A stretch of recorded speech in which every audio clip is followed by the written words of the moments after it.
Hemos llegado ya al día jueves y hoy vamos a hablar ahora salvados por Dios. Por eso le invitamos a que nos acompañe en una oración. Querido Padre, no podemos menos que agradecerte y no nos alcanzan las palabras para agradecer cuán grande es tu misericordia, la riqueza de tu gracia, como nos lo ha explicado el apóstol Pablo en la carta a los Efesios, para salvarnos a nosotros, para que aun cuando estábamos muertos, tú nos dieras vida en Cristo Jesús. Por eso ayúdanos para que en la reflexión de hoy podamos apreciar ese maravilloso don que tú nos has dado. Lo pedimos en el nombre de Jesús. Amén. Amén. Para el día de hoy, pastor, solamente haciendo un repasito de lo que hemos hecho en la semana, hemos hablado sobre cómo comienza esta historia de salvación. Estábamos muertos, engañados por el sistema del mundo, engañados por Satanás, engañados por nuestros propios deseos también, que ahí debemos asumir nuestra responsabilidad personal. Y aún con eso, Dios interviene, y hablamos de esa frase, ¿no? Pero Dios que es rico en misericordia, Dios que es bondadoso. Ayer nuestro pastor Dani Perla nos daba esas 4 características de Dios, que es bondadoso, misericordioso, lleno de gracia, que es amor. Y hoy vamos a ir a los últimos versículos de la porción que estamos estudiando para esta semana, que son los versículos del 8 al 10, porque luego de ver todo el panorama que tenemos, nosotros estamos irremediablemente perdidos, pero Dios interviene. Ahora el apóstol Pablo quiere destacar, reforzar, si podríamos decir, o no sé, quizás el apóstol trata de ver cómo ayudarnos a comprender cómo somos salvos en realidad, y dice: porque por gracia habéis sido salvos por la fe, y esto no proviene de vosotros, sino que es el don de Dios, no por obras, para que nadie se gloríe, porque somos hechuras suyas, creados en Cristo Jesús para buenas obras, que Dios de antemano preparó para que anduviésemos en ella. ¿Qué quiere decirnos Pablo, pastor, en esta, podríamos decir, conclusión del rescate que nos está contando? Hemos llegado a unos textos que son la base y el fundamento para que nosotros, o uno de los fundamentos para ponerlo de esta manera, y especialmente aquí en la carta de Efesios, de cómo opera el plan de salvación para los seres humanos, cómo es la salvación para el ser humano. Y aquí es bueno que nosotros entremos entonces a este tema que tiene que ver con lo que ha sido llamado siempre el tema de la justificación por la fe, porque esto fue lo que abrió, lo que abrió la posibilidad de que el mundo pudiera, especialmente después de los largos siglos de oscuridad, de lo que se conoce como la Edad Media. Entonces vinieron los reformadores y ellos lograron comprender realmente cómo era que Dios había realizado la salvación para los seres humanos. Y esto todavía sigue siendo bien importante. Amén. Recordemos que Satanás no está interesado en que nosotros conozcamos esto, porque esto es lo que nos saca de la muerte espiritual, esto es lo que nos saca de la condenación de donde vivíamos.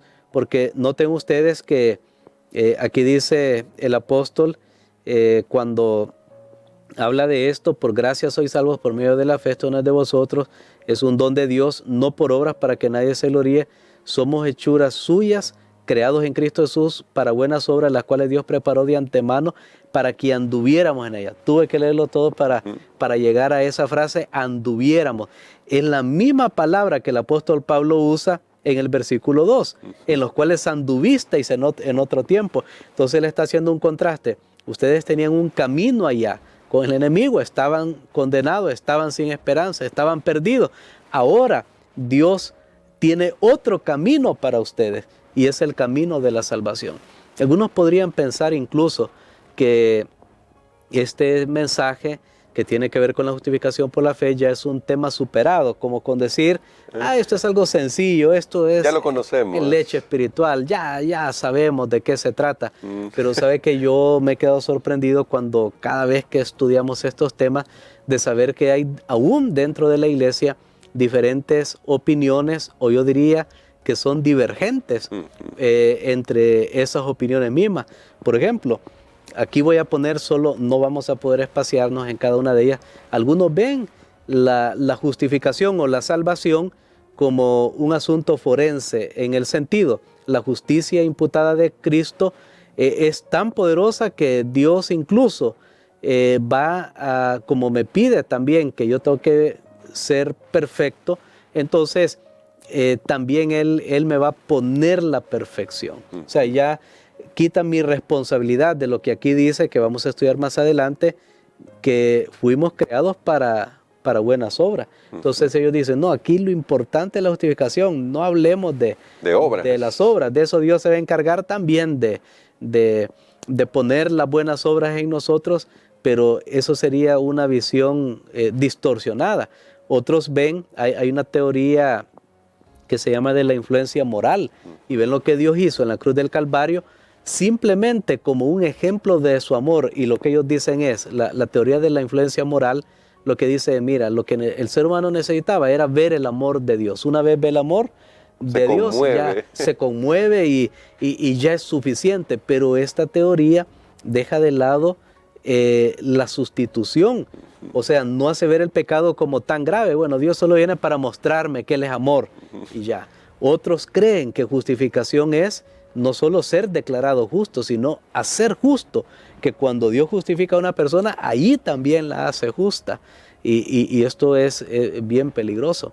Otros incluso creen que va a llegar un momento que ya no vamos a necesitar de la justicia imputada de Cristo, que el ser humano va a llegar un momento que, dadas las condiciones, especialmente en el tiempo del fin, que ellos van a lograr en su propia vida, llegar a reproducir todo lo que Cristo logró en su vida y van a llegar a un estado de impecabilidad.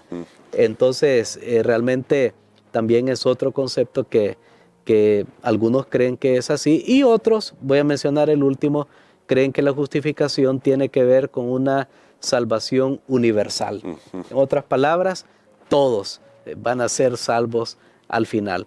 Así que por eso es tan importante regresar a lo que dice la palabra, la sencilla palabra de Dios. Aunque esto es profundo, pero tenemos que tomar el concepto principal, y creo que esto nos da luz para nuestro camino. Definitivamente, pastor, y queremos que nos ayude a ver todo eso, porque todas esas teorías que usted ha mencionado justamente nos afectan, porque en algunos casos quitamos el proceso de que en teología se llama la santificación, en otros lo sobredimensionamos al punto de querer poner nuestro esfuerzo, pero aquí dice de que hemos sido salvados por la gracia de Dios, y que de alguna manera eso no podemos iniciarlo nosotros, no tenemos iniciativa en eso, pastor. Así es, y me gusta esa frase, no tenemos iniciativa. Y yo ya he leído este texto muchas veces, pero por eso es importante volver a estudiar la lección. Y a mí ahora, estudiando esta semana, me ha quedado bien claro, dos no que hay aquí. Si ustedes notan, hay dos no. ¿Cuáles son esos dos no? No de vosotros, en el versículo 8, y en el versículo 9, no por obras. No por obras. ¿Qué me está diciendo? Me está sacando y me está quitando completamente la participación del ser humano para la salvación. Yo quiero que usted entienda bien eso. Bueno, cada uno tiene que entenderlo, claro, porque esto es nuestra salvación. Dice, no por obras, obras no, y no de vosotros, tampoco soy yo. Es cierto que hay que bautizarse, es cierto que hay que ir a la iglesia, es cierto que hay que guardar el sábado, es cierto, pero eso ya no para salvarte, eso va a ser un resultado de que tú estás salvo, y eso es la gran diferencia. Por eso es que este texto ha abierto, gracias a Dios, la iluminación para el mundo, para que nosotros podamos entender esos dos no. Yo creo que eso tiene que quedar bien claro, en primer lugar, no por obras, no de vosotros. Claramente, ahí están, las obras no tienen lugar en la salvación.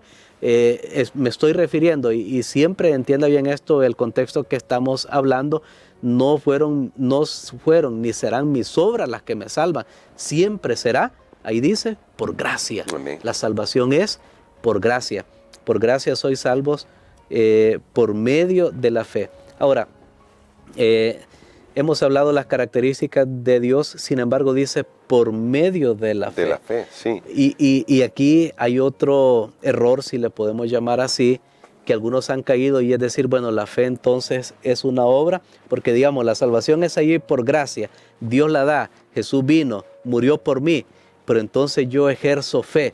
¿Cómo podemos resolver eso? Porque, claro, aquí me está diciendo también que la fe no salva, solo es el medio. Pero ¿será que esa fe que se produce en mí es una obra? Y algunos la han querido hacer ver como la primera obra del cristiano.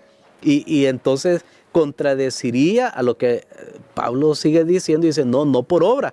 Entonces, si la fe es una obra, entonces es por obra. Hay una obra mía en la salvación, y eso no puede ser así.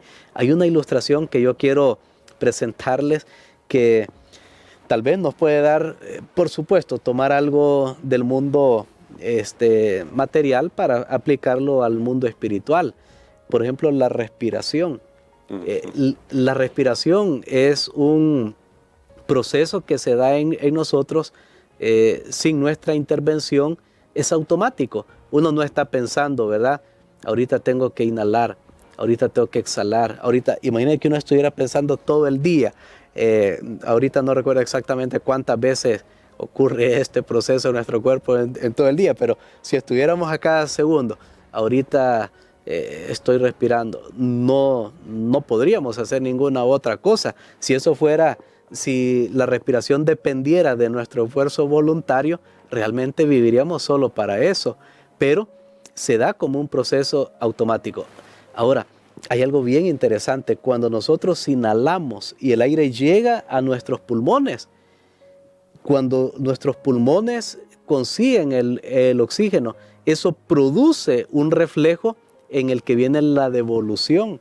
Noten ustedes, primero se inhaló y entonces luego viene un reflejo, un proceso ahí en la naturaleza que viene la devolución de ese aire que entró, o sea, la presión que el aire ejerce sobre los pulmones, ahora necesita ser expulsado. Y ahí va ese proceso que se realiza inconscientemente, a menos que algunas personas estén haciendo ejercicios de respiración, y ahí sí es consciente, pero nadie podría pasar en eso todo el día. Ahora bien, así funciona y opera la fe y la gracia. Cuando nosotros recibimos la gracia de Dios provoca una respuesta, una reacción, y esa respuesta es la fe. Amén. Porque por medio de la fe, entonces yo creo en lo que Dios me está otorgando, que es la salvación. Amén. Y esa sería una manera de poder tal vez comprender un poco cómo opera y funciona todo esto. Realmente este es un tema maravilloso. Aquí estamos tratando de simplificar, claro, y de hacer un resumen, porque de solo estos textos se podría hablar toda la vida, definitivamente.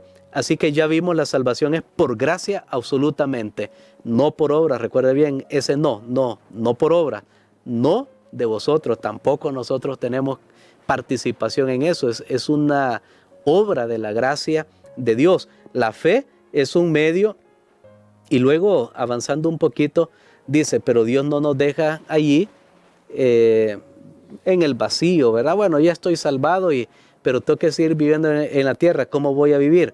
Somos hechuras suyas, creados en Cristo Jesús para buenas obras, las cuales Dios preparó de antemano. Y ahora, pastor, ese tema de creados en Cristo Jesús para buenas obras, realmente presenta el contraste con que antes estábamos muertos. ¿Es la nueva creación que ocurre en nuestra vida entonces? Totalmente, es el plan que Dios tiene ahora, y ahora es un caminar con Dios, para Dios, en Dios. Y ese caminar va a estar también saturado, va a estar pavimentado ese nuevo camino de buenas obras que dice que ya Dios había preparado de antemano. En otras palabras,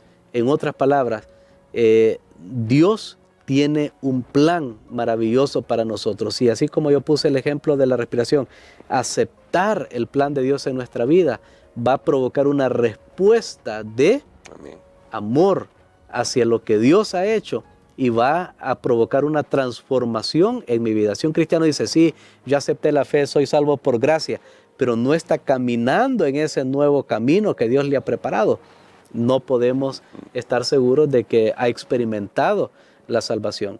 Escuché, bueno, quiero decir, antes de contar tal vez esta historia, de hecho, aquí hay una palabrita bien bonita que lastimosamente no se ve en español. Dice, somos hechura suya, usa la palabra poema en griego. está diciendo, somos una obra de arte, somos un poema un poema que a veces está más en construcción que terminado.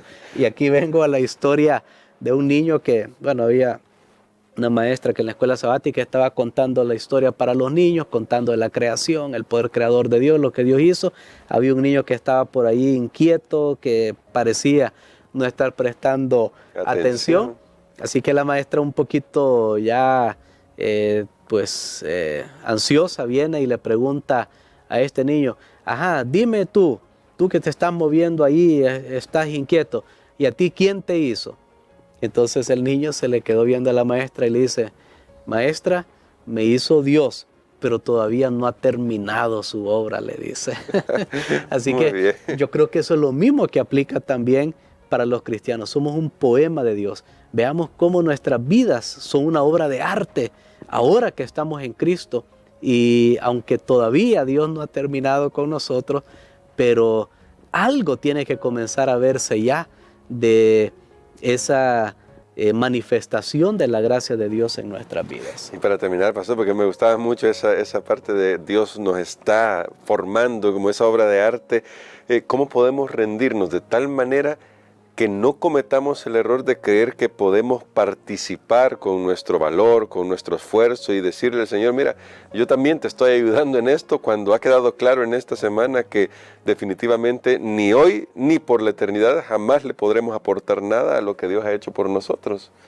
Bueno, creo que siempre va a depender de que nosotros estemos conectados con Dios, estemos conectados a través del Espíritu Santo y veamos lo que Dios ha hecho por nosotros, porque si es por gracia, si es misericordia, si es amor, si es bondad, todo eso, la salvación es algo que no merecíamos y que no merecemos ahora y que no vamos a merecer nunca. Y eso tiene que quedar bien claro, creo que esa es la palabra clave. La gracia es un don, un regalo inmerecido. El día que yo crea, no, ahora yo me estoy portando muy bien, ahora estoy haciendo esto, ahora creo que lo merezco, ese día estoy perdido, porque si no lo merecí antes de encontrar a Cristo, tampoco ahora, porque ahora las obras que realizo no las realizo por mi propia fuerza, son realizadas por el poder y la gracia de Cristo Jesús. Tal vez aquí entraríamos en un tema todavía a profundizar un poco más, pero hay una declaración de Elena White que siempre nos ayuda a mantenernos humildes. Y ella dice, las oraciones, las alabanzas, nuestra confesión de fe, todo eso, dice, aunque es bueno, con solo pasar por el canal humano ya se contamina. Sí. Necesita siempre de la sangre expiatoria de Cristo para que pueda ser aceptado por Dios. O sea, no hay ningún momento que yo pueda decir mientras estemos en esta tierra y aún por la eternidad, que hay algo en nosotros que hace merecer esa gracia de Dios. Dios lo da porque Él es amor y eso es lo que debe ser suficiente. Queremos, pastor, que ore por nosotros para que nosotros podamos aceptar ese amor.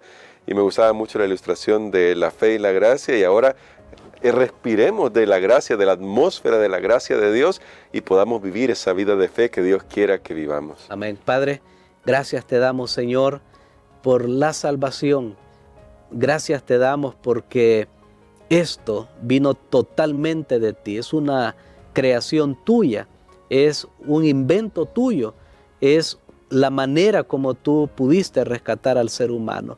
Señor, reconocemos nuestra extrema necesidad y aceptamos tu don. Ayuda para una persona que en este momento se siente tan alejada de ti, que en este momento se siente tan pecador y pecadora, que precisamente ese es el mejor momento para recibir la salvación por la gracia. En el nombre de Jesús. Amén.